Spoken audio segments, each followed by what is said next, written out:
तर यानंतर आपण जातोय राजकीय क्षेत्रात। तर महायुतीच्या नेत्यांची वर्षा निवासस्थानी महत्त्वपूर्ण बैठक पार पडली। मुख्यमंत्री आणि दोन्ही उपमुख्यमंत्र्यांनी यावेळेस महायुतीच्या जागा वाटपावर सविस्तर चर्चा केल्याची माहिती मिळते।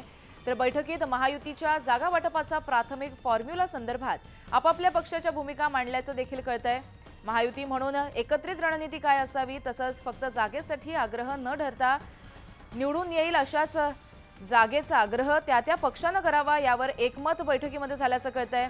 म्हणजेच निवडून येईल त्यालाच पक्षाच्या उमेदवाराला संधी देण्याच्या महायुतीचा मानस असल्याचं कळतंय। त्यामुळे येणाऱ्या विधानसभा निवडणुकीच्या पार्श्वभूमीवर महायुतीकडून तयारीला मोठ्या प्रमाणात वेग आल्याचं दिसतंय।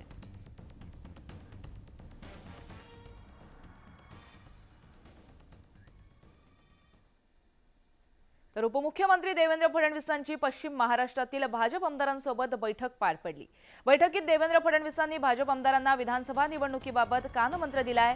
पश्चिम महाराष्ट्रामध्ये लोकसभेला झालेल्या गद्दारीला कामातून धडा शिकवा असं म्हणण्यात आलंय। त्याचबरोबर प्रलंबित विकास कामे लवकरात लवकर मार्गी लावण्यास मी स्वतः मदत करेल असं आश्वासन देखील फडणवीसांनी आमदारांना दिलंय।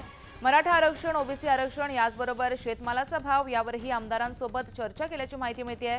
तर महायुतीच्या स्थानिक सर्व पदाधिकाऱ्यांना सोबत घेऊन काम करा असं देवेंद्र फडणवीसांनी आमदारांना सांगितलंय।